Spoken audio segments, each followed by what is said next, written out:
What's up, everybody? Happy Monday. Hope all you had a great weekend. Happy Labor Day. Um, I enjoyed this. So this is Beyond Salem. This is the spin-off of Days of Our Lives. I enjoyed this episode. This episode is fun. Like this episode was super fun. I love a good, good mystery unfold. Everybody from Salem is almost everybody is pretty much spread out all over the daggone world. Um, the ISA, they need John and Marlena's help. Mainly John, they need his help.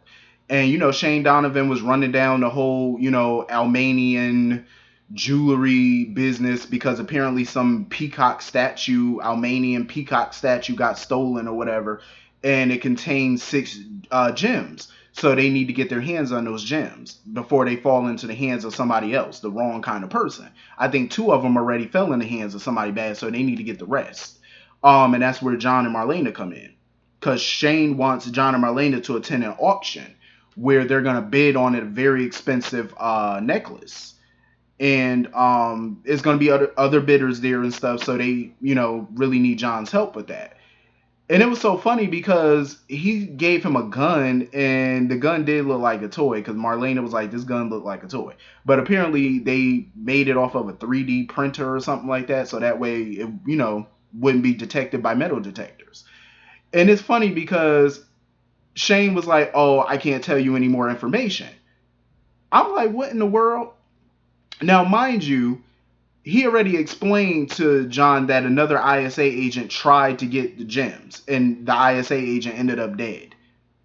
And you're telling him that you can't give him any more information than the information that you've already given him, but you want him to put his life on the line and the life of his wife on the line to help y'all get those gems back. John is better than me, because if it was me, I would have been like, "Nah, Shane, you got to tell me the whole story. Because if you want me to go out here and potentially get myself killed, I need to know the full scope of what I'm dealing with." You know what I mean? Um, and it was and I love that John and Marlena got a moment alone together and stuff, because I love seeing them together, older couples and stuff. And he told Marlena like he would have bought that necklace for her if he could or whatever. But I love that Marlena's not a materialistic person. And she told him, she was like, "I don't need that. All she needs is her husband that's sitting right beside her." But of course, John's trying to protect her because he didn't want her to go with him to this auction, because if there is danger that could potentially happen here, of course he doesn't want her in the line of fire. But that's what I love about Marlena. She's ride or die. Marlena was like, "No, if you're going, I'm going." End of discussion. I love that. I love it. Marlena did not hesitate. She was like, "No, I'm riding for you. I'm going." And he was like, hopefully they wrap up the case, quick, so he could take her to the spa and all that stuff, and they could, make a little vacation out of it, and it's not all work. And I agree, I love it. So moving on from that, Ben and Ciara are in New Orleans, and they go by this little shop or whatever, and she see this bejeweled pin, and she wanted and stuff. So of course Ben was like, "I'll get it for you." I'm like, "Well, it kind of look a little expensive." Like, "You sure you got the money?" And that's what Sierra was like, "Okay, well, if it's too expensive, you're not getting it, because we ain't about to spend all that money on that." Um, but the jeweler didn't want to sell it to them because he had it on hold for a client. And he said the client was Princess Gina. I said, "What?" It got to be a ruse. When I first seen it, I'm like, it got to be a joke, because Hope ain't coming back right about now. So, and Sierra was wondering if Princess Gina was reactivated. So she's trying to call her mother, but she's not getting no answer. So a woman pops up with this little leopard dress on with a tiara, and Sierra was thinking it was her mother, but it's freaking Billy Reed. She undercover, trying to get the same pin that Ben was gonna get for Sierra. She looked so ridiculous in that outfit. Like, she looked like the Walmart version of Princess Gina. I said, "What in the devil are you wearing?" Um, so she basically filling Ben in on the history of Princess Gina and all that mess, and her marriage to Bo back in the day, and filling him in on all that. And she was surprised that Sierra married the necktie killer. And Sierra had to explain that situation to her, and it was so funny because Billy said it was weird, like it was strange that she would marry him. I'm like, "Billy, you do not want to talk about strange. Look at what you got on." If you want to talk about strange, you look like you got that from a Halloween costume shop. Like, what is you wearing? Like, you got it from Spirit Halloween or something. Um, she looked crazy, but it's good to see Billy though. Um, so of course somebody done got the pen out from under Billy or whatever. Somebody done bought it out from under her. Um, and Ben was like, you know what? I'll just get you a gift that wasn't stolen. So moving on from that, so now we get to Miami, and that's where Paulina, Abe, Lonnie, and Eli are, and they're at Paulina's mansion out there. Her mansion is nice. It's brightly decorated. It's loud. It's loud. There's a lot of brightness up in there, a lot of color. But I like it though because it's not like bland. You know how some people houses be all just one note colors and just bland. But her mansion was nice. I like her set. It was nice. Um, and it's so funny because she has a painting that she has a wall safe. She has a safe behind the painting. The freaking painting matches Lonnie's dress. I said, how crazy is that? That's crazy. So she goes in her wall safe and pulls out this diamond ring that has like an orange diamond in it. Nice. It's a nice ring. Um, and Abe was like, she shouldn't be wearing that because she wanted to wear it because it was a special occasion and stuff like that. But he was like, yeah, you shouldn't be wearing that because a ring that look like that, you bound to get robbed. You know what I mean? Which is true. It's bound to happen. You gotta be careful out here. And she's sitting there talking about she got the ring from Michelle at the White House. I said, I know good and well you ain't talking about Miss Obama. I said, Miss Obama gifted you that ring. That was hilarious. But I'm loving this though. I'm really am. And I'm glad, Eli and Lonnie, they get away. They got Doug and Julie watching the twins and stuff while they're away. So that's good, because once she goes back to Salem and stuff, she's going to be off maternity leave and back at work. So that's why Paulina was like, you might as well enjoy yourself while you out here. And I agree, because when you in Miami, you got to get loose. So anyway, moving on from that, Chad done popped up in Arizona to check in with Will and Sonny. Sonny, of course, is now being played by Zach Tinker, who played Fenmore on Young and the Restless. So it's good to see Zach again.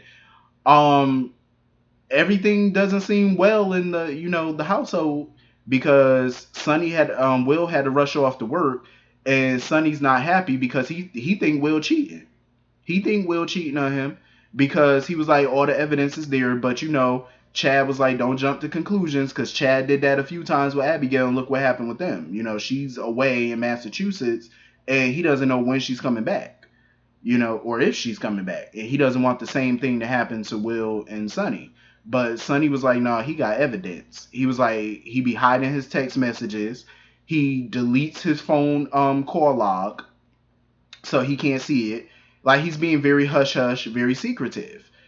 I was like, yeah, that is signs of cheating, but then again, it's like he is a reporter, so sometimes you might have to go undercover and be hush hush because even before Will left, he was like, he's working on an assignment that he can't talk about. It's top secret, kind of hush hush. So maybe that's what it was.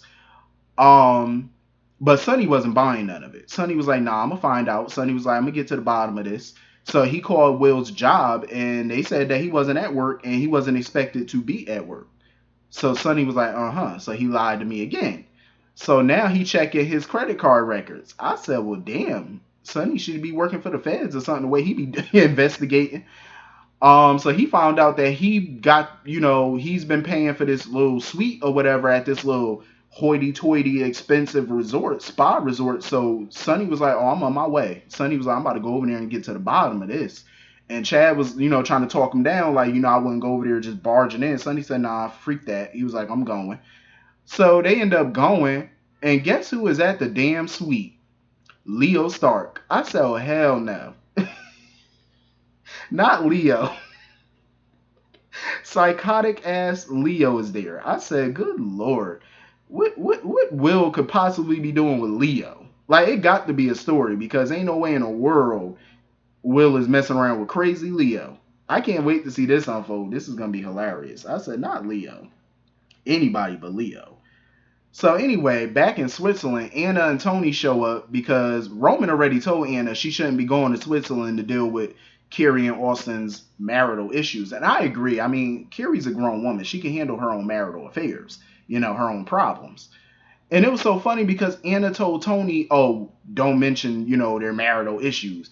And this fool gonna sit there. The first thing out her mouth is, Mom came to save your marriage. I said, really, Anna? Really? You ain't got no type of discretion, nothing. You wouldn't even know what discreet meant. Like, seriously, Anna? So she come up in there or whatever, and she want to know like what's going on between them, and Carrie really didn't want to get into it with her because she didn't want Austin to know that, oh, I went to my mom for help, with our marital stuff. But it was too late. Austin already overheard. And basically he admitted that, he got a little too much to drink. He had too much liquor. And he just threw Carrie's fling with Rafe in her face again. It sounded to me like Mr. Austin might have a drinking issue because I've seen the signs of that before. Like when people are sober, they're, normal, regular, how they normally are. But when they drink, they start getting, you start seeing a different personality of them. It's like a Dr. Jekyll, Mr. Hyde kind of thing. And it's like for him to throw that rape stuff in her face, I'm like, that was so long ago. Like, why are you still throwing that in her face? That was years ago. I think that was almost 10 years ago. It was years ago. It's like, why are you still throwing that in her face? If you forgive somebody for something or y'all move past something, then move past it. Don't bring it up again. And the fact that he gets drunk and bring it up, I'm like, really? So, he keeps apologizing to her. And, once Kiri walked out or whatever, walked out of the room, he told Anna and Tony about this necklace that he want to get her. But it's at an auction and stuff, and he didn't want to personally go because it was going to be photographers and all that mess there. So mind you, it's the same necklace that John and Marlena are bidding on for the ISA. And he wants to get it for Kiri. But I'm like, why would he get it for Kiri when Kiri's not a materialistic person? You know what I'm saying? She don't care about diamond necklaces and all that stuff. So why get that to her as a makeup gift? How about just apologizing to her and stop and put the liquor down and stop drinking? That's how you can make it up to her. But it's gonna be some mess. So moving on from that, while Abe and Paulina and Lonnie and Eli are at lunch, some dudes come up, two thugs, pop up or whatever with their guns, and they want her ring. I knew that damn ring was gonna be a problem. And even Abe and Lonnie and all them told her not to bring that ring. And look what happened. You done bought that ring, now somebody trying to rob your butt. That's why you gotta be careful with that expensive jewelry now. So anyway, this episode was great. I enjoyed it. It was fun. Something different. You know what I'm saying? I was like, damn, why the regular show can't be this fun? You know what I mean? I enjoyed it though. But hit the comment section. Let me know what y'all thought about it. I'll see you all later. Peace.